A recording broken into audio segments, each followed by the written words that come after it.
তো সূরা 3-এর শেষে কি আছে? আলাইসাল্লাহু বিআহকামিল হাকিমিন। আল্লাহ বলছেন আমি আল্লাহ কি উত্তম ফয়সালাকারী নই? বলুন সুবহানাল্লাহ। কোর্টে একটা রায় দিচ্ছে, হাইকোর্টে আর এক রকম রায়, সুপ্রিম কোর্টে আর একটা রায় দিচ্ছে। সবার উপরের কোর্ট কোনটা? জোরে বলেন। আজকে যারা বিচার করছে অন্যায় ভাবে, কিয়ামতের দিন তাদের বিচার হবে কি হবে না? কারণ সূরা ফাতিহায় আমরা আল্লাহকে বলেছি মালিকি, এটা তো জানেন, মালিকি, মালিক তিনি বিচার করবেন যিনি, মালিক তিনি বিচার করবেন যিনি, যিনি হবেন সেদিন বিচারপতি। বড় বড় বিচারপতি সেদিন এতিমের মতো দাঁড়িয়ে থাকবে। এজন্য কোনোদিন যদি জাস্টিস না করতে পারেন, যদি ন্যায় বিচারটা না করতে পারেন, যদি জালিমের বিচার না করতে পারেন, মাজলুমের পক্ষে অন্তত দাঁড়াবেন, জালিমের পক্ষে থাকবেন না, তা নাহলে কিয়ামতের দিন মুসিবতে পড়ে যাবে। এটা মাথায় যেন থাকে। সেদিন বিধবা মেয়ে বলবে রব্বানা 50 কেজি নেকি নিয়ে উঠেছে, উনি হজে যাবে বলছে, আল্লাহ আমি সারা জীবন ক্ষুধার্ত ছিলাম, আমার বাড়িতে অভাব ছিল, ওর ব্যাগে তো 50 কেজি নেকি আছে, এখন আমার কি দেবে বলো? আল্লাহ বলবে বার কর, কি দিবি দে। বললে আল্লাহ তো কষ্ট, কষ্ট মানে আগের মালটা দে, আনলোড কর। 50 কেজির মধ্য থেকে 10 কেজি পাবে পাশের প্রতিবেশী বিধবা। আর কত কেজি আছে জোরে বলেন।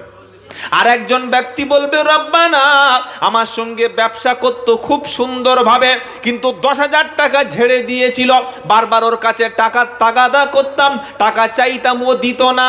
ও বললে ঠিক আছে দেব দেব দেব করতে করতে কবরে চলে গেল। আমার পরিশ্রমের টাকা, হালাল অর্থ, আমার টাকা মেরে দিয়েছিল রব্বানা, আজ কিয়ামতের দিন ওকে ছাড়ছি না। টাকা মারা যে কি যন্ত্রণা রে ভাই, মরণের পরে বুঝতে পারবে। মানুষের টাকা মেরে দেওয়া, গরিবের অর্থ নষ্ট করা। আমাদের এলাকার কথা বলছি, আপনারা হুগলির ভদ্র মানুষ, গরিবের ঘর এসেছে, দরিদ্র মানুষের ঘর এসছে, যার ঘর নাই, যার ঘর থেকে বৃষ্টির সময় জল পড়ে, যে ঠান্ডায় থাকতে পারে না, ত্রিপল দিয়ে কোনো রকমে থাকে, তার ঘর আসেনি। আর যার ঘরের দরকার নাই তার ঘর উপর থেকে ঘর। কি বলছে কথা বুঝতে পারছেন না? মাল খেয়ে নিচ্ছে। এরা হচ্ছে সবচাইতে বড় জালিম, গরিবের অধিকার যারা নষ্ট করে। কিয়ামতের দিন বলবে আল্লাহ ওকে 10,000 টাকা মেরে দিয়েছিলে, তুমি 10,000 টাকা তো এখন দাও। বলবে আল্লাহ মাল কোথায় পাবো? আল্লাহ বলবে নেকি দাও। 20 কেজি চলে গেল 30 কেজি। জোরে বলেন, এটা সত্য কথা বলবো বলবো। ইমাম সাহেব বলবে রব্বানা 30 বছর ইমামতি করতাম, 6,000-এর বেশি মাইনে। সব মহল্লায় কি যন্ত্রণা, ইমামদের মাইনে দিতে চায় না। এত বড় নাফরমানি আমরা মুসলমান ইমানদার ইমাম সাহেবদের সাথে করি, আলেমদের সাথে করি, এটা উচিত না। আলেম ইমাম একজন লোক 30টা দিন ডিউটি করছে, আপনার বিবেক কি বলে? তার অন্তত এতটুকু বেতন তো দেওয়া দরকার, যাতে তার সংসারটা ভালোভাবে চলে। হ্যাঁ ইমাম সাহেব আপনার টাকায় বরকত আছে, আপনার টাকা, ওর টাকা কি ওটা সৌদির টাকা না ওটা ডলার, যে 1 টাকায় 68-50 টাকা হয়ে যাবে, ও তো ইন্ডিয়ান রুপি। এটা করবেন না। ইমাম সাহেবের টাকায় বরকত আছে, 5,000 6,000 টাকা। 6,000 টাকায় কি হয়? কি হয় 6,000 টাকায়? 500 টাকা বাজারে নিয়ে গেলে একটা ব্যাগ ভর্তি হয় না। ইমাম সাহেবের 6,000 টাকা বেতন দিচ্ছে। মেয়ের বিয়ের সময় ইমামকে দিয়ে দোয়া করে নিলাম, ইজাব কবুল করে নিলাম, ইমাম সাহেব 2,000 টাকা দিন।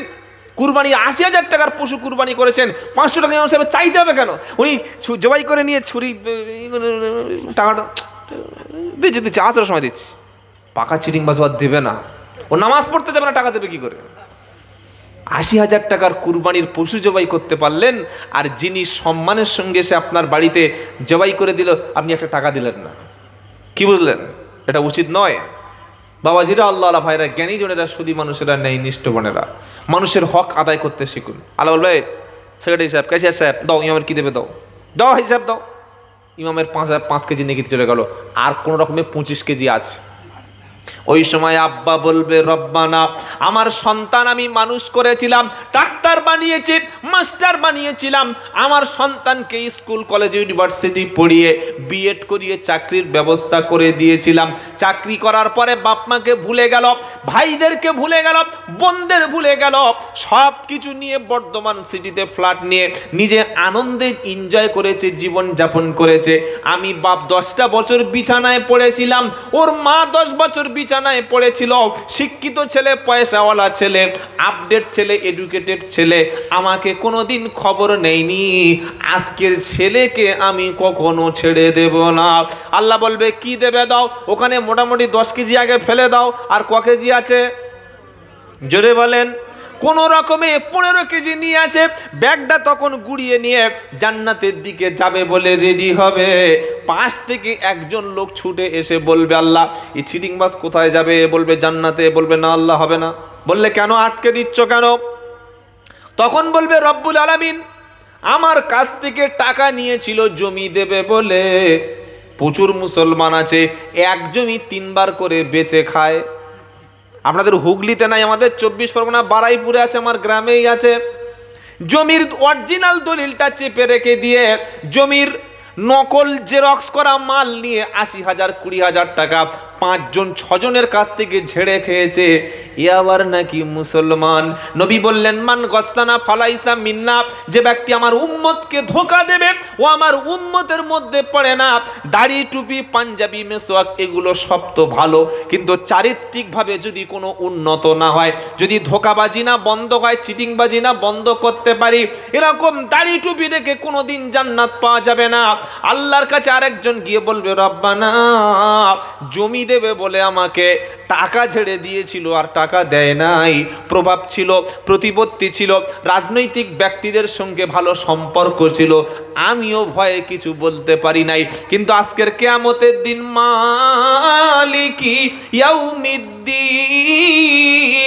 বিচার দিনের মালিক আল্লাহ, আপনি তো বিচারে বসেছেন। আর বিচার কিন্তু সেদিন কোনো হাত দিয়ে বিচার হবে না, সেদিন কোনো সাক্ষীর প্রয়োজন নাই। সাক্ষীকে আল্লাহ নাকি দিয়েছে, কি বক্তব্য শুনুন।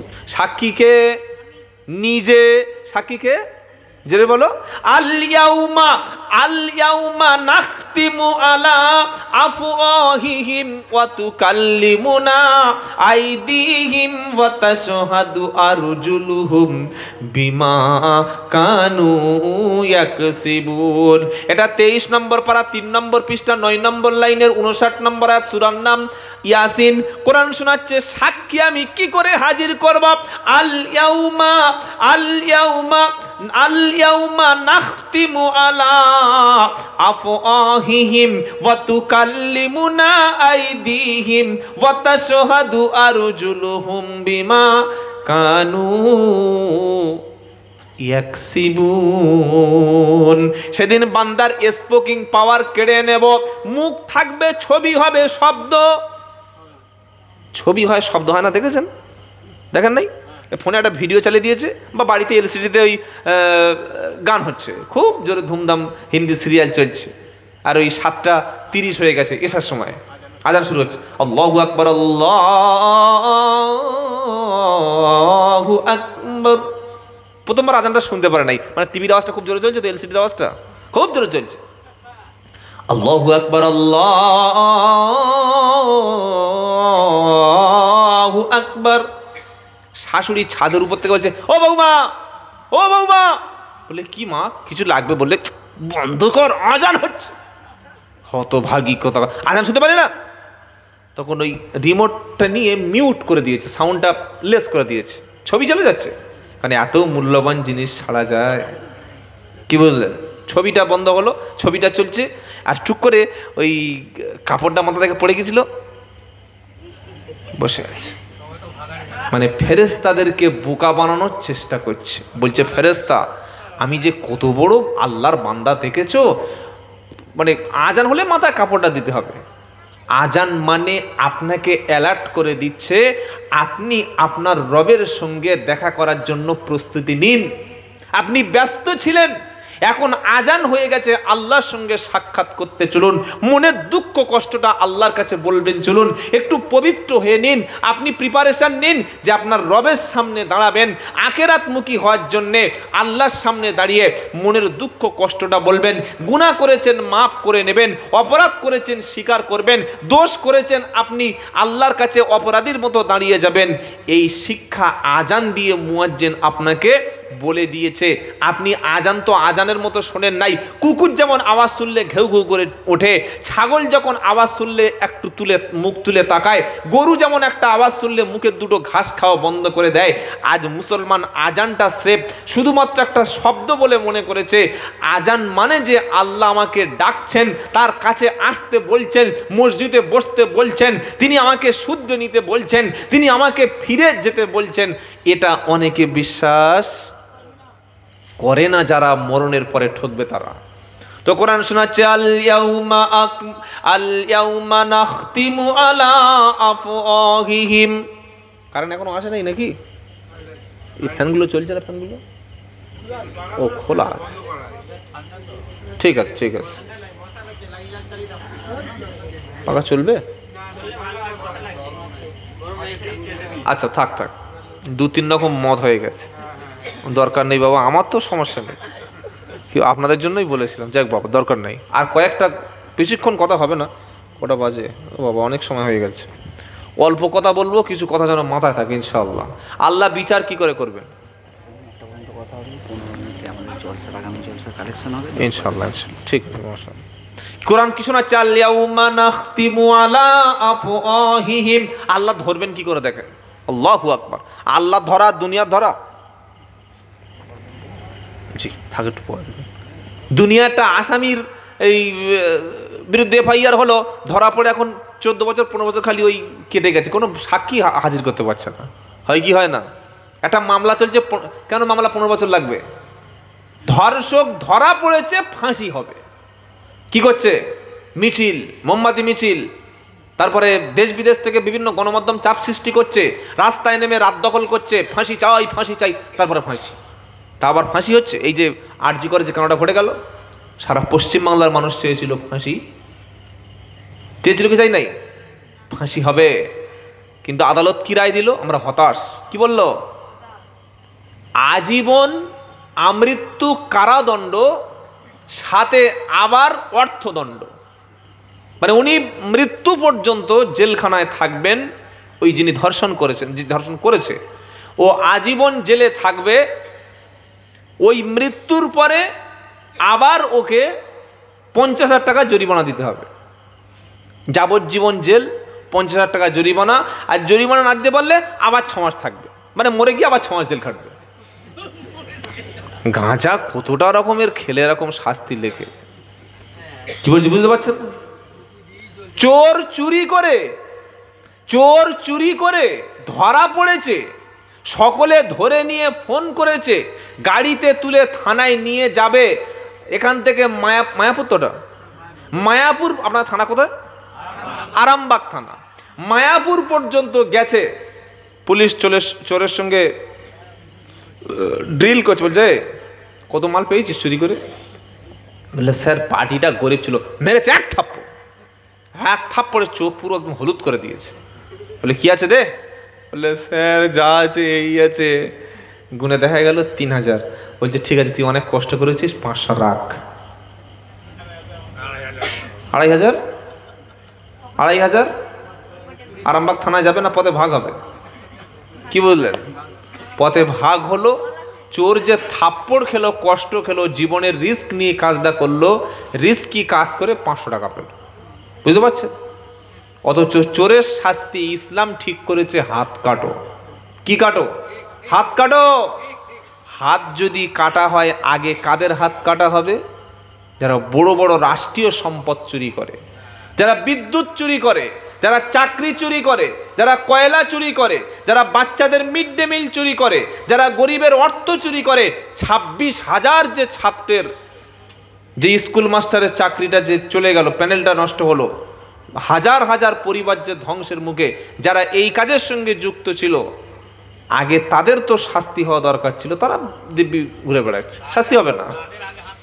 কি বলছি বুঝতে পারছেন বাবাজি? এই হচ্ছে আমাদের সমাজের অবস্থা। তো আল্লাহ কি করে চোর ধরবেন, আল্লাহ কি করে অপরাধ ধরবেন? কোরআন শোনাচ্ছে, আল ইয়াউমা নাখতিমু আলা আফওয়াহিহিম ওয়া তুকাল্লিমুনা আইদিহিম ওয়া তাশহাদু আরজুলুহুম বিমা কানু ইয়াকসিবুন।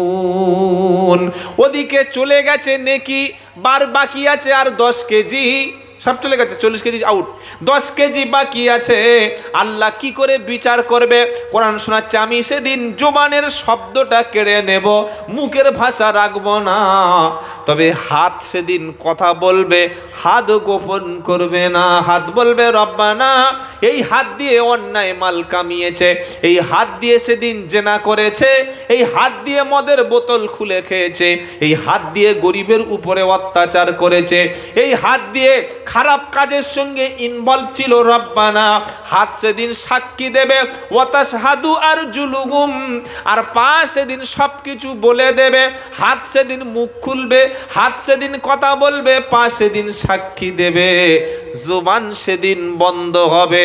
হাত যেদিন অপরাধটা বলে দিল, পা যেদিন আল্লাহর সামনে সাক্ষী দিয়ে দিল, বান্দা তখন আর কিছু উপায় থাকবে না। এবার আল্লাহর সামনে একটা বিশাল বড় লিস্ট ফেলে দেবে। কি লিস্ট? কিরামান কাতিবিন ইয়ালামুনা মা তাফআলুন ইন্নাল আবরারা লাফি নাঈম ওয়া ইন্নাল ফুজ্জারা লাফি জাহিম। সম্মানিত লেখকগণ, তারা বসে বসে আপনার কর্মকাণ্ডগুলি সবকিছু লিপিবদ্ধ করছে, কি করছেন কি করছেন না। আপনি অপরাধ করছেন, বাচ্চা জানতে পারছে না, অপরাধ করছেন অফিসে বিবি টের পাচ্ছে না, দু হাতে কাঁচা হারামের মাল ইনকাম করে রাতারাতি ফুলে ফেপে উঠছেন, গ্রামবাসী জানতে পারছেন না। কিন্তু কিরামান কাতিবিন, রোজ হাসরের দিন, কিরামান কাতিবিন, রোজ হাসরের দিন আল্লাহর কাছে সেদিন গোপন রাখবে না। বলবে রব্বানা, আমরা সাক্ষী ছিলাম, সবকিছু করেছে। আল্লাহর সামনে যেদিন ফেরেশতারা ফেলে দেবে, মুখ লুকানো সেদিন যাবে না। ফেরেশতারা ঘুষ খায়, অফিসারকে দিয়ে, পুলিশকে দিয়ে, উকিলকে দিয়ে, সবাইকে দিয়ে ম্যানেজ করা যায়, কিন্তু ফেরেশতাদের কাছে ওসব কোনো কারবার নাই। যেটা করছেন, যেটা বলছেন, ফেরেশতারা আল্লাহর সামনে সেদিন সব কিছু খুলে খুলে বলে দেবে। তাহলে দুরকম ভাবে আল্লাহ বান্দাকে ধরলো। 3 নম্বর কি করে ধরবেন? এটা 15 নম্বর পারা, 2 নম্বর পৃষ্ঠা, 10 নম্বর লাইনের 12 নম্বর আয়াত সূরা বানী ইসরাইল। আল্লাহ বলছেন, আমি আল্লাহ প্রত্যেক বান্দার গলার কাছে আমার পক্ষ থেকে একটা ধরার জন্য বান্দাকে গোপন ক্যামেরা রেখেছি। ক্যামেরা কোরআনে লেখা নাই, এটা গবেষণা করে বার করতে হয়েছে। সব জিনিস কোরআনে লেখা থাকবে? কোরআন হচ্ছে একটা সূত্র দিয়ে দিয়েছে, আপনাকে গবেষণা আপনাকেই করতে হবে। কি বুঝলেন? আমরা তো কোরআন নিয়ে গবেষণা করি না। কোরআন নিয়ে গবেষণা করলে আমরা অনেক কিছু নতুন নতুন থিওরি আবিষ্কার করতে পারতাম। আমরা ওই পড়ে আছি কি নিয়ে জানেন? হাতটা এখানে বাঁধবো না এখানে বাঁধবো, এই নিয়ে মারামারি আছে না? আরে হ্যাঁ না বলছেন না কেন? হ্যাঁ, টুপিটা লম্বা হবে না গোল হবে না 5 কলি হবে না 3D উঁচু টুপি হবে, ওই মীমাংসা এখনো মুসলমানদের শেষ হয় নাই। তারাবি 8 রাকাত হবে না 20 রাকাত হবে, এই নিয়ে মারামারি আছে। কি বলছি কথা বুঝতে পারছেন না? হ্যাঁ, নামাজের শেষে সূরা ফাতিহা শেষে আমিন জোরে হবে না আসতে হবে, এই নিয়ে মারামারি। কি বলছি বুঝতে পারছেন? মানে যেগুলো ধর্মের কোনো বিষয় না, কেউ যদি আমিন সারা জীবন না বলে, নামাজ হবে কি হবে না? হবে না? হয়ে যাবে। কেউ যদি হাত নাই বাঁধে, হাত রাখম করে ছেড়ে দিলে নামাজ হবে না? অবশ্যই হবে। নাভির নিচে হাত যে বেঁধেছে তার নামাজ হয়ে যাবে, যিনি বুকের উপরে হাত বেঁধেছে তার নামাজ। আমরা তো কথা বলবো সেই বিষয় নিয়ে। কোন বিষয়? যারা এখনো নামাজ পড়ে না, হাত বাঁধেই না, তাদের নিয়ে আমরা কথা বলবো। যে বেঁধেছে না উপরে, উনি আমরা বিচার করব না। যিনি হাত বেঁধেছেন তিনি জান্নাতের গাড়িতে উঠে গেছেন, হয়তো ফার্স্ট ক্লাস সেকেন্ড ক্লাস হবে। যিনি আমিন আসতে বলছেন তারও নামাজ হয়ে যাবে, যিনি জোরে বলছেন তার নামাজ হয়ে যাবে। আমি দেখব মোটেই কে আমিন বলে না। কি বলছি কথা বুঝতে পারছেন না? টুপি কার লম্বা কার গোল, এই নিয়ে মারামারি করছি ভাই, অথচ টুপি মাথায়, যে টুপিটা নিয়ে মারামারি করছি ওই টুপি যে জায়গায় পরে ওই জায়গাটার নাম মাথা। ওই মাথা তোমার রাখলে তবে তো তুমি টুপি পরবে, তোমার তো মাথা রাখবে না। তোমার মসজিদ, মাদ্রাসা, ঈদগাহ, খানগাহ সব তো দখল হয়ে গেছে, সে আইন তো পার্লামেন্টে পাস হয়ে গেছে। খুব চিল্লাচ্ছিলে এই দখল করব, কি হলো? আপনার গলা টিপে ধরে রেখেছে কারা? যারা গণতন্ত্রকে হত্যা করছে, যারা দেশের সংবিধানকে নষ্ট করছে, যারা সাম্প্রদায়িক সম্প্রীতি নষ্ট করছে, দেশের সংবিধান পর্যন্ত মানে না, তারা গলা টিপে ধরে রেখেছে আপনাকে। সুতরাং এইসব ছোট্ট ছোট্ট বিষয় নিয়ে যেন কোনোদিন মারামারি আমরা না করি। একটা লোক ওই বক্তব্য শেষে বলছে ইয়া নবী সালাম আলাইকা, তো এইটা বললে জাহান্নামে চলে গেল। আরেকটা লোক বলে নাই, তাকে বলছে নবীর দুশমন। কি বলছে কথা বুঝতে পারছেন না? দুটো দলই বাড়াবাড়ি করছে। যে ইয়া নবী করছে, না করলে নয়, করতেই হবে, না করলে রাসূল অসন্তুষ্ট হবে, এটা একটা ভণ্ডামি, বাড়াবাড়ি। আরে যার ভালো লাগবে দাঁড়িয়ে কেউ শুয়ে বসে যে কোনোভাবেই তো নবীর কাছে সালাম পড়া যায়, যায় কি যায় না? যায় না? এই যে আল্লাহুম্মা সাল্লি আলা মুহাম্মাদ ওয়া আলা আলি মুহাম্মাদ, এটা তো সালাত সালাম, এটা তো দোয়া হয়ে গেল। আবার যদি কেউ অতিরিক্ত আশিকে ইয়া নবী বলেছে, কিন্তু আমরা মারামারি করবো কেন ভাই? আমরা মসজিদ নিয়ে ভাগাভাগি কেন করব? আমাদের মধ্যে ভেদাভেদ কেন থাকবে? আল্লাহ এক, রসুল এক, কোরআন এক, আমাদের কিবলা এক। আমাদের টার্গেট থাকবে নামাজিদের সংখ্যা বাড়াবো। হালাল খাদ্য কি করে মানুষ খায় সেই মানুষের কর্মসংস্থানের ব্যবস্থা করে দেবো। এলাকার মধ্যে সুদের কারবার কিভাবে বন্ধ হবে সেই চিন্তা করব। সবচাইতে বেশি ধ্বংস হচ্ছে আমাদের শিক্ষিত ছেলেরা, আমাদের যুবক ছেলেরা, আমাদের এই ইয়াং জেনারেশন, এরা ধ্বংস হয়ে যাচ্ছে মোবাইলের ফেতনায় পড়ে। এরা হারামের মধ্যে, জুয়ার মধ্যে, গাঁজার মধ্যে, অনলাইন গেমের মধ্যে এদের চরিত্র ধ্বংস হয়ে যাচ্ছে। আমরা এদেরকে মসজিদমুখী করব, দিনের দিকে আনবো, কোরআনের দিকে আনবো, আল্লাহওয়ালা করবো, আলেম বানাবো। এই চিন্তা বাদ দিয়ে ওই নবী নূর না নবী মাটি ওই নিয়ে বাহাস শুরু করে দিয়েছে। অপদার্থ কথা করে এই করতে করতে সব শেষ। আর কোরআন থেকে একটা মিসাইল আবিষ্কার করতে পারলাম না। হ্যাঁ, কোরআন থেকে একটা ছোট্ট একটা যদি একটা মাইক অন্তত আবিষ্কার করতো তবু মেনেছিলাম যে কোনো একটা পিস একটা মাইক আবিষ্কার করেছে, বা একটা মাইক্রোফোন আবিষ্কার করেছে, বা একটা মোবাইলের পার্টস আবিষ্কার করেছে। কেউ করতে পেরেছে? তো কি করে করবে? ওই আমিন নিয়ে মারামারি, নাবির নিচে উপরে হাত বাঁধা নিয়ে মারামারি, নবী নূর না মাটি এই নিয়ে মারামারি। কি বুঝতে পারছেন না? ইয়া নবী হবে না হবে না ওই নিয়ে মারামারি, আজানের শেষে হাত তুলবে হবে কি এই নিয়ে মারামারি। আর এই সুযোগে ইহুদি, খ্রিস্টান, জৈন, বৌদ্ধ, নাসারা তারা সব কিছু আবিষ্কার করে ফেলেছে, সব কিছু। এ মাইক কথা বলছি, এ মাইকটা কে আবিষ্কার করেছে? ফুরবার পীর সাহেব নাকি তবলিগ জামাত আমির সাহেব? কে করেছে? অমুসলিম। এই যে ক্যামেরা, এই আবিষ্কার মুসলমানদের নয়। এই যে ঘড়ি, এটা মুসলমানদের আবিষ্কার নয়। তাহলে আমরা কি করেছি? এক সময় বিশ্বের সভ্যতার বিকাশ ঘটিয়েছিল মুসলমানরা। বলুন সুবহানাল্লাহ। কবে? যতদিন মুসলমানরা কোরআন নিয়ে গবেষণা করেছিল, বিজ্ঞান নিয়ে গবেষণা করেছিল, সেই সময় মুসলমানদের বড় বড় সব আবিষ্কার তাদের হাতে ছিল। কিন্তু আমরা আসল জিনিস থেকে ছেড়ে এসে ছোট্ট ছোট্ট বিষয় নিয়ে আমরা মারামারি করতে শুরু করেছি। মসজিদ নিয়ে বাড়াবাড়ি। একটা গ্রামে 3টে মসজিদ। শুনছেন আপনার কথা? আমি বলেছি বেশিক্ষণ কথা বলবো না, তবে বুঝে নেন 2-4টে কথা। হ্যাঁ, একটা গ্রামে 500 মুসলমান বাস করে। একটা বড় মসজিদ হলে জুমার নামাজ হয়ে যায়, আর 2টো অক্তিয়া মসজিদ। আলহামদুলিল্লাহ। কেন 3টে জুমা মসজিদ করেছেন? কি দরকার বলুন? বলছেন আমাদের পয়সা আছে আমরা করব, আমরা ওই লস্করদের মসজিদে যাবো কেন, আমরা মিদ্দাদের মসজিদে, মোল্লাদের মসজিদে যাবো কেন? এটা করছে না, করে না? মসজিদ জুমা একটা থাক, ঈদগাহ একটা থাক। বিশাল বড় একটা ঈদগাহ মাঠ ছিল, পার্টির লোক এসে আরেকটা মসজিদ করেছে, এই ঈদগাহ করেছে। হয় না? হচ্ছে কি হয় না? রাজনীতি করছেন, টিএমসি করুন, সিপিএম, কংগ্রেস, বিজেপি, যা ভালো লাগে ভোট দিন, প্রয়োজন সবার ভোট দিন। কিন্তু রাজনীতিটা মসজিদে ঢুকবে কেন? রাজনীতি খানগায় ঢুকবে কেন? রাজনীতি ঈদগায় ঢুকবে কেন? একটা গ্রামে গিয়ে দেখি বিশাল বড় ঈদগাহ, পাশে থেকে আরেকটা ঈদের মানে ঈদগাহ করেছে, মানে এখানে বলে এই দুটো ঈদগাহ কি ব্যাপার? বললে হুজুর ওটা ওই দলের, এটা এই দলের। মানে দল মানে ইসলামে তো কোনো দল নাই, ইসলাম তো একটাই দল। সুবহানাল্লাহ বলেন। ইসলাম কটা দল? ইন্নাদ-দীনা ইনদাল্লাহিল ইসলাম। আল্লাহ বলছেন ইসলামটা আমি আল্লাহ পছন্দ করে নিয়েছি, মেনে নিয়েছি, গ্রহণ করেছি, অ্যাকসেপ্ট করেছি। ইসলাম নিজেই একটা দল। সুবহানাল্লাহ বলেন।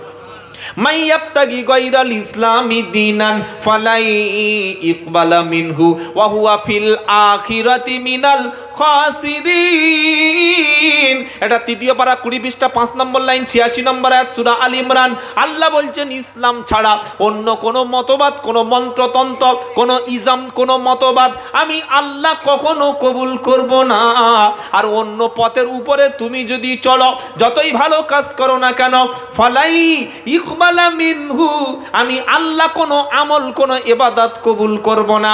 তুমি ইসলামের উপরে, দ্বীনের উপরে, ইনসাফের উপরে, ন্যায়ের উপরে যদি চলতে পারো, তবে আমি আল্লাহ তোমার আমলগুলি অ্যাকসেপ্ট করব, তা না হলে আমলগুলি সব নষ্ট করব। ওয়া হুয়া ফিল আখিরাতি মিনাল খাসিরিন, আর তোমার সমস্ত আমলগুলি আখিরাতে ক্ষতিগ্রস্ত হয়ে যাবে, তোমার কোনো আমলই কবুল হবে না। তাই ইসলাম হলো একটা দল, ইসলাম নিজেই একটা দল। আবার কেন দল বললে, ওটা অমুক দলের ঈদগাহ, এটা অমুক দলের রাজনীতি দলের ঈদগাহ। একটা মিসাইল, একটা রকেট লঞ্চার আবিষ্কার করতে পারি নাই, নতুন নতুন তরিক আবিষ্কার করে বসে আছি, জিকির আবিষ্কার করেছি, দরুদ শরীফ আবিষ্কার করছি। চিন্তা করতে পারছেন? দরুদে তাজ, দরুদে নুনাজ্জিনা, দরুদে কত রকমের দরুদ। আমার বাড়িতে একটা বই আছে, হ্যাঁ, বেদাতি বই, সব রকম বই পড়তে আমার লাইব্রেরিতে। তো দেখি দরুদে তাজ, দরুদে তুনাজ্জিনা, মানে 20-22 রকমের দরুদ। আর এই দরুদগুলো যা পড়ে দেখলাম, কুরআন বা হাদিসের উপরে যে দরুদগুলো বিশুদ্ধ দরুদ, একটাও দরুদ তার সঙ্গে মেলে না। আবিষ্কার করেছে, বিশাল আবিষ্কার, দরুদ আবিষ্কার করছে, টুপি আবিষ্কার করছে, গোল টুপি, লম্বা টুপি, মানে উঁচু টুপি, হাই কোয়ালিটির টুপি আবিষ্কার করছে। আর এই টুপি নিয়ে মারামারি করছে, করে না? করছে কি করে না? পাঞ্জাবি এই দেখি গোল না লম্বা, এই নিয়ে মারামারি। কি সর্বনাশ! নতুন কিছু আবিষ্কার মানুষের কাছে দিতে হবে। এই জন্য ভেদাভেদ ভুলে যান। ও তবলিগ জামাত, ও ফুরফুরা, ও বেরেলি, ও আহলে হাদিস, এই কথাগুলো যে বলবে, বর্তমানে সে জাতির গাদ্দার, সে মির্জাপুর ছাড়া কিছু নয়। আপনারা কি বলছেন বলুন? তবলিগ জামাত আমার ভাই, ফুরফুরা আমার ভাই, বেরেলি আমার ভাই, ওই আহলে হাদিস আমার ভাই। একজন মদ খাচ্ছে কিন্তু সে মুসলমান, আমার ভাই। আমি কি করব? তাকে লাথি মেরে গ্রাম থেকে তাড়িয়ে দেবো, তাই তো নাকি? আরে বলছেন না কেন? না, নবী কিভাবে দাওয়াত দিয়েছেন সেই পলিসি গ্রহণ করব। কি করব? উদ্দু ইলা সাবিলি রাব্বিকা বিল হিকমাতি ওয়াল মাউইজাতিল হাসানা ওয়াজাদিলহুম বিল্লাতি হিয়া আহসান ইন্না রাব্বাকা হুয়া আলামু বিমান দাল্লা আন সাবিলিহি ওয়া হুয়া আলামু বিল মুহতাদিন। এটা 11 নম্বর পারা 20 নম্বর পৃষ্ঠা, 14 নম্বর পারা 20 নম্বর পৃষ্ঠা, 11 নম্বর লাইন 125 নম্বর আয়াত সূরার নাম নাহাল। আল্লাহ বলছেন, নবী পথ ভোলা, বেদিন, পথভ্রষ্ট এই ব্যক্তিদেরকে আপনি ডেকে ডেকে রবের দিকে জুড়ে দিন। কার দিকে? জোরে বলেন। কোনো দলের দিকে নয়, কোনো খানকার দিকে নয়, কোনো মাজারের দিকে নয়, কোনো পীরের দিকে নয়। মানুষকে যখন ডাকবেন, এক আল্লাহর পথে চলো, আল্লাহর কথা বলো, আল্লাহর কথা শোনো, আল্লাহর জন্য সময় দাও, আল্লাহর খুশিতে কাজ করো। এটাই হবে আমাদের দাওয়াতের টেকনিক। ইনশাআল্লাহ বলেন, ইনশাআল্লাহ বলি। আল্লাহর জন্য কথা বলবো, আল্লাহর জন্য সময় দেব, আল্লাহর জন্য মেহনত করব, আল্লাহর জন্য আমরা দান করব, আল্লাহর কথাই বলবো, আল্লাহর দিকে ডাকবো। চলো মাজারে যাই, চলো এদিকে যাই, চলো ওখানে যাই, ও আলেমের কাছে যাই, ও পীর সাহেবের মুরিদ হই, ওসব কথা ব্রেন থেকে তুলে দিয়ে আল্লাহ বলছেন, উদু ইলা সাবিলি রাব্বিকা বিল হিকমাতি। ও আমার নবী, তুমি মানুষকে দাওয়াত যখন দেবে, এক আল্লাহর দিকে, রবের দিকে তুমি দাওয়াত দাও। জোরে বলুন সুবহানাল্লাহ। দাওয়াত হবে কার দিকে? রবের দিকে, আল্লাহর দিকে, আল্লাহর ঘরের দিকে, আল্লাহর ঘর মসজিদের দিকে, আল্লাহর কোরআনের দিকে, আল্লাহর দ্বীনের দিকে, ইসলামের দিকে দাওয়াত দাও। কোন দলের দিকে, মতবাদের দিকে দাওয়াত দিও না। কিভাবে মানুষকে ডাকবে? ডাকার পদ্ধতিটা কেমন হবে?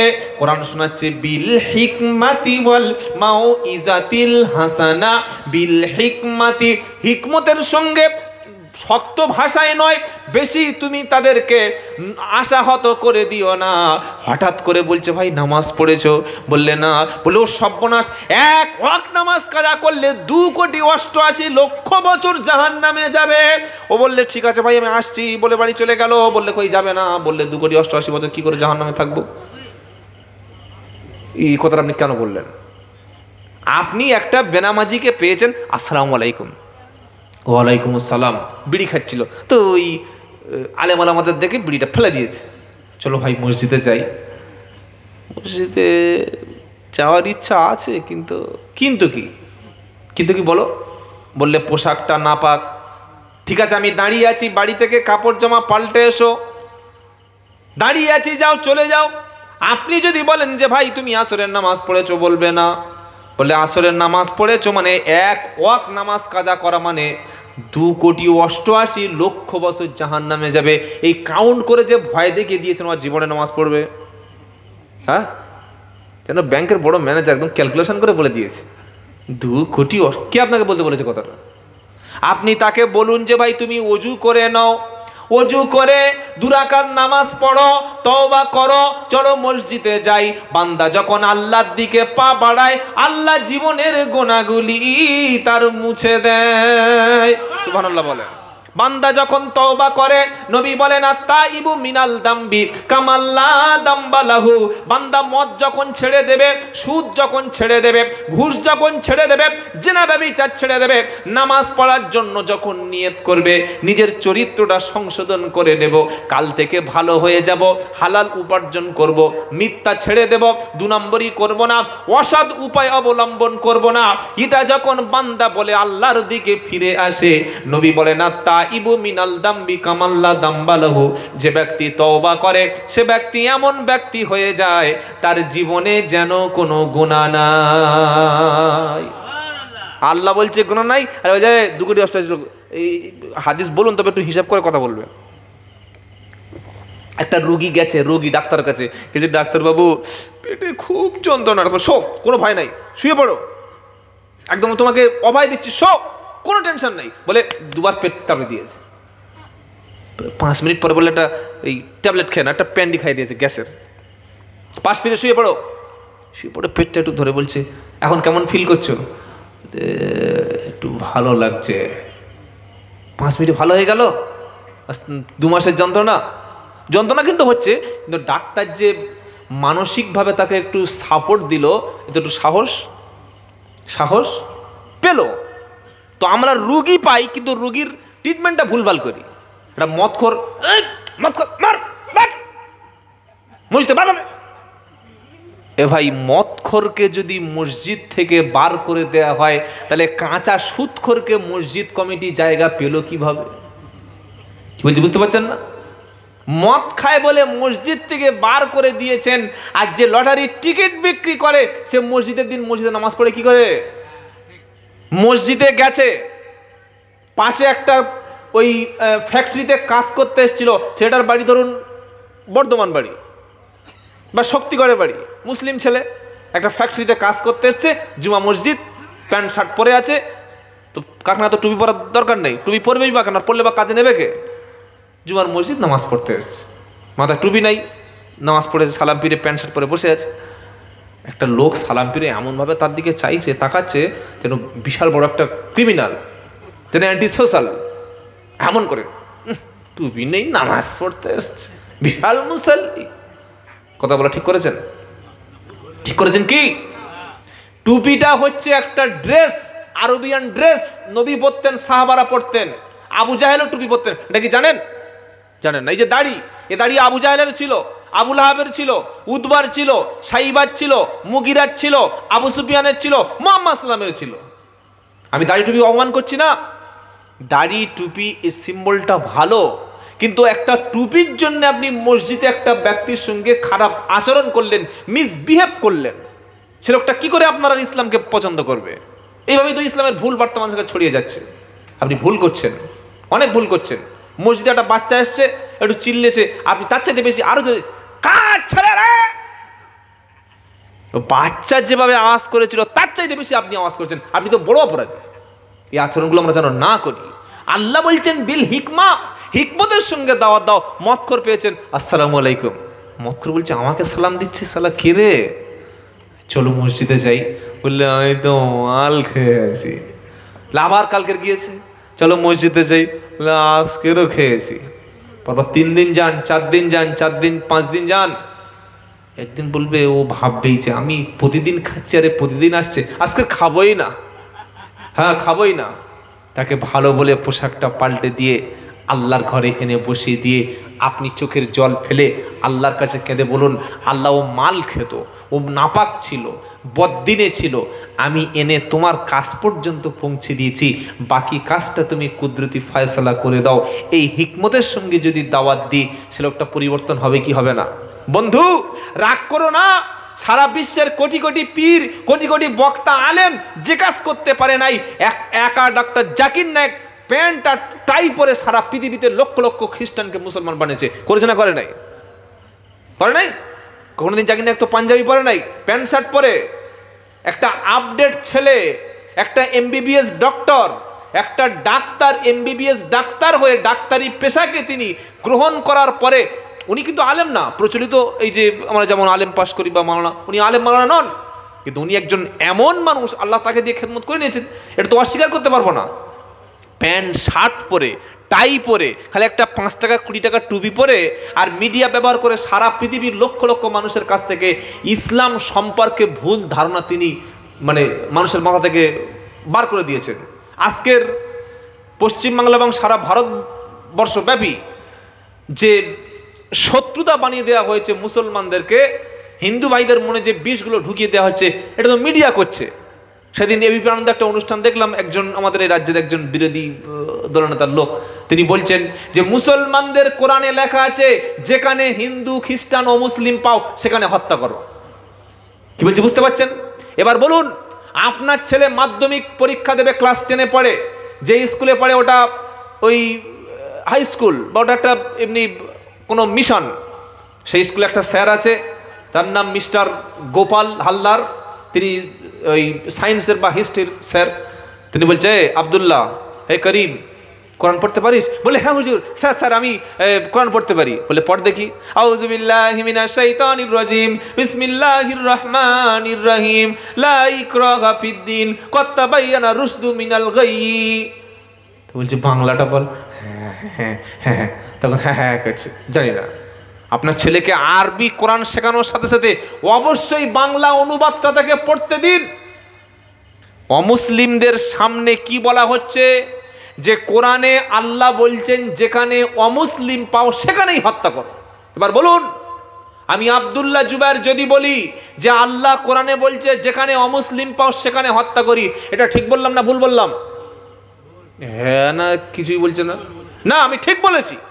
তবে ঠিক বলেছি মানে এর প্রেক্ষাপটটা বুঝতে হবে, এটা সবার জন্য সমান না। এই আয়াতটা কোন কারণে কোন উদ্দেশ্য নাজিল হয়েছিল সেটা জানতে হবে। আয়াতটা ছিল যখন আল্লাহর নবী সাল্লাল্লাহু আলাইহি ওয়াসাল্লাম যুদ্ধের ময়দানে গেল, যখন মক্কার কুরাইশরা শান্তি চুক্তি করলো নবীর সাথে, আর মদিনার মুনাফিকরাও নবীর সাথে একটা শান্তি চুক্তি করলো যে এই এই কাজগুলো তারা করবে না, তারা শান্তি চুক্তি ভঙ্গ করলো, আবার মুসলমানদের উপরে আক্রমণ করলো। আল্লাহ সেই সময় বললেন, নবী, তারা যখন শান্তি চুক্তি ভঙ্গ করেছে, তারা যখন আপনার উপরে অত্যাচার করতে এসছে, তারা যখন মদিনার শান্তির রাষ্ট্রটা তারা ধ্বংস করতে এসছে, যুদ্ধের ময়দানে, প্রেক্ষাপটটা ছিল যুদ্ধের ময়দানে, জাস্ট যুদ্ধের জন্য, ওই ক্ষেত্রে তুমি যাদেরকে দেখা পাবে সেখানেই হত্যা করো। এই আয়াতটা পশ্চিমবাংলা বললে হয়ে যাবে? এই আয়াতটা ভারতবর্ষে বসে বসে টিভিতে বললে হয়ে যাবে যে যেখানে অমুসলিম সেখানে হত্যা করো? তাহলে তো সব মুসলমান না হিন্দুদেরকে জবাই করতে শুরু করে দেবে। এটা কোরআনের ভুল ব্যাখ্যা হলো না? কি বলছি কথা বুঝতে পারছেন না? এটাই তো কোরআনের ভুল ব্যাখ্যা। আর এই ভুল ব্যাখ্যাগুলো করা হয় বলে তবে তো জঙ্গিদের ট্রেনিং পায় তারা জঙ্গি কোত্থেকে আসবে? এজন্য মনে রাখবেন, কোরআনে যেটা লেখা আছে সেটা সঠিক। কোরআন কোনোদিন পরিবর্তন হবে না, সারা পৃথিবী পরিবর্তন হতে পারে, কিন্তু আমরা যদি ব্যাখ্যাটা ভুল বুঝি তার জন্য দায়ী কে? আমরা। আল্লাহ বলছেন কাফেরদের যেখানে পাও সেখানে হত্যা করো। আয়াতটা নবীর উপরে নাজিল হয়েছে যুদ্ধের ময়দানের জন্য।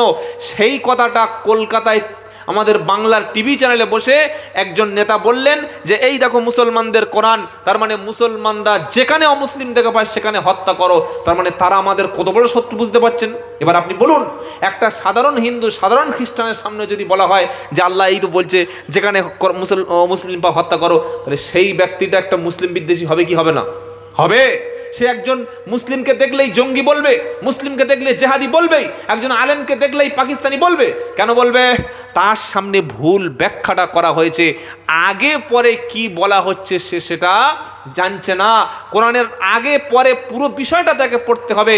যখন তারা শান্তি চুক্তি ভঙ্গ করলো যুদ্ধের ময়দানে, আল্লাহ বললেন তারা যখন শান্তি চুক্তি ভঙ্গ করেছে এবার তাদেরকে হত্যা করো। যেমন ভারত আর পাকিস্তান কদিন আগে যুদ্ধ প্রায় লেগেই যাবে। ডোনাল্ড ট্রাম্প হোক বা যে কোনোভাবেই হোক, আমরা আমাদের সৈন্যরা সেনাবাহিনীরা জীবন অনেকেই দিয়েছে, অনেকে শহীদ হয়েছে ওই জঙ্গিদের বিরুদ্ধে লড়াই করে, তো যুদ্ধ থেমে গেল। হঠাৎ করে কালকে যদি পাকিস্তান আবার জোর করে এসে আমাদের ওই পাঞ্জাবটা বা কোনো এক জায়গায় নতুন করে হট্টগোল বাঁধানোর চেষ্টা করে, গন্ডগোল বাঁধায়, আমাদের সেনাবাহিনী বা আমরা ভারতীয়রা বসে থাকবো না পাকিস্তান আক্রমণ করবো? কোনটা? জোরে বলুন। অবশ্যই তাদের বিরুদ্ধে আমরা যুদ্ধ করব, আমাদের দেশ যুদ্ধ করবে, আমরা দেশের সেনাদের সাথে আছি।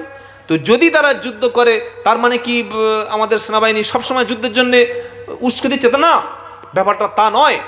ব্যাপারটা যুদ্ধের ময়দানের আয়াতটা যদি আপনি সাধারণভাবে ব্যবহার করেন, কোরআনের ভুল ব্যাখ্যা হবে কি হবে না? যে আয়াতটা কোরআনে সূরা তাওবায় লেখা আছে যেখানে তাদের পাও হত্যা করো, সেটা একটা বিশেষ সময়ে বিশেষ স্থানের জন্য, সব সময় সব জায়গার জন্য না। এটা আগে বুঝতে হবে। তাই ভাই, আমরা যারা মুসলমান, আমি বারবার প্রথম থেকে আপনাকে বলে আসছি, আপনি শিক্ষার ব্যাপারে পিছপা হবেন না। আপনার সন্তানকে সম্পদ বানান। সন্তানের জন্য সম্পদ রেখে লাভ নাই। সন্তানের জন্য জমি রাখলেন, সন্তানের জন্য লক্ষ লক্ষ টাকা রাখলেন, কিন্তু সন্তানটা তৈরি হলো অমানুষ, কোনো লাভ হবে না। আপনার সন্তানকে একটা আলেম বানান, বানাবো ইনশাআল্লাহ, ইনশাআল্লাহ। সন্তানকে ডাক্তার বানান, মাস্টার বানান, ইঞ্জিনিয়ার বানান, তবে সবার আগে সন্তানের মধ্যে যেটা থাকবে সেটা হলো আল্লাহ পাকের কালাম, নবীর সুন্নাত, নবীর চরিত্র, ঈমান থাকবে, আমল থাকবে, খুলুসিয়াত থাকবে, আল্লাহ দেখে ভয়, ইসলামের শিক্ষা যে সন্তানের মধ্যে থাকবে, সে মানুষের মতো মানুষ তৈরি হবে। সুবহানাল্লাহ। বেশি কথা বলবো না, বললেও মাথায় থাকবে না, আল্লাহ কিয়ামতে ধরবেন, এটা মাথায় রাখবেন। হাত সাক্ষী দিল, পা সাক্ষী দিল, গলার কাছে যে সিসি ক্যামেরা আছে, সারা জীবনের ভিডিও অডিওগুলো আল্লাহর সামনে যেদিন আদালতে ফেলে দেবে, আল্লাহ বলবে বান্দা কাফা বিল মারই কাদিবান কাফা বিনাফসিকাল ইয়াউমা আলাইকা হাসিবা। আজ তুমি তোমার নিজের হিসাব দেওয়ার জন্য তুমি যথেষ্ট। তুমি নিজে তোমার হিসাবগুলো দেখো, জান্নাতে যাবে কি জাহান্নামে যাবে নিজেই ফায়সালা করো। সেজন্য বাবাজিরা, আল্লাহর ভাইরা, আমরা জীবনের সমস্ত অন্যায়গুলো থেকে বার হয়ে আসবো। বলি ইনশাআল্লাহ, বলি ইনশাআল্লাহ। বর্তমান বিশ্বের জমিনে খুবই কঠিন পরিস্থিতি চলছে। এই কঠিন পরিস্থিতি থেকে আন্দোলন করে, চিল্লে, তকবির দিয়ে ফাটিয়ে কোনো লাভ হবে না যদি আমরা আল্লাহর কাছে, আল্লাহর জন্য, আল্লাহর দ্বীনের উপরে ফিরে না আসি। প্রথমে যে আয়াত শুনিয়েছিলাম, আল্লাহর সাহায্য এবং মদত কিসে আসে বলেছিলাম বাবা? নামাজের মাধ্যমেই আসে। তাই আগামী থেকে মসজিদ ভরিয়ে ফেলুন, আল্লাহর কোরআন প্রত্যেকটি ছেলে মেয়ের মধ্যে দিয়ে দিন, দ্বীনের দাওয়াতের সঙ্গে জুড়ে যান, আল্লাহর সঙ্গে সম্পর্ক তৈরি করুন। ওই আল্লাহ গ্যারান্টি দিচ্ছেন, ওয়াকানা হাক্কান আলাইনা নাসরুল মুমিনিন, ঈমানদার বিশ্বাসী মুমিনদের সাহায্য করা আমি আল্লাহর জন্য ওয়াজিব, বাধ্যতামূলক। জোরে বলুন সুবহানাল্লাহ। আল্লাহ ওয়াদা ভঙ্গ করে নাউজুবিল্লাহ? কখনো না। আল্লাহ সাহায্য করবেন, মদত করবেন যদি আমরা আল্লাহওয়ালা হয়ে যাই। আমরা সকলে 5 ওয়াক্ত নামাজ পড়ব, কোরআনের উপরে চলবো, দ্বীনের উপরে চলবো, ইসলামের উপরে চলবো, দেশের আইন মেনে চলবেন, বেআইনি কাজের সঙ্গে যুক্ত হবেন না। আর যে বিষয়ে কোনো জ্ঞান নাই, ভুলভাল কমেন্টস করবেন না। ফেসবুকে গিয়ে কোথায় কিচ্ছু নেই, ফট করে একটা লিখে দিয়ে ভোট করে চলে আসলো, এটা করবেন না। দেশের আইন কানুন পরিস্থিতি বুঝে তবে আপনাকে কথা বলতে হবে। আপনার এলাকায় অমুসলিম যদি থাকে তার সঙ্গে খারাপ আচরণ করবেন না, ভাববেন না সে আপনার শত্রু। হিন্দু মুসলমানের শত্রু নয়, মুসলমান হিন্দু শত্রু নয়, আসল শত্রু হচ্ছে রাজনৈতিক কিছু নেতারা। তারাই মানুষদেরকে ভুল বুঝিয়ে দেয়, তারাই মানুষকে দাঙ্গা বাঁধিয়ে দেয়। কথা মনে থাকবে ইনশাআল্লাহ। সর্বোপরি শেষ যে কথাটা বলবো, আপনাদের মসজিদে যোগ্য ইমাম আছে না নেই? যোগ্য ইমাম আছে। ইমামের কথা শুনে সমাজ গঠন করবেন। মসজিদ থেকে প্রত্যেকটা বাড়িতে বাড়িতে দাওয়াত পৌঁছে দেবেন, প্রত্যেকটা ছেলে মেয়ে যেন দিন ইসলাম পায়। এই ব্যাপারে মসজিদ কমিটি, ইমাম, সদস্য যারা আছেন তারা চেষ্টা করবেন। সকলে বলি ইনশাআল্লাহ, সকলে বলি ইনশাআল্লাহ। একটু তাকবীর দেন, নারায়ে তাকবীর। একটু জিকির করুন, লা ইলাহা ইল্লাল্লাহ, লা ইলাহা ইল্লাল্লাহ, লা ইলাহা ইল্লাল্লাহ।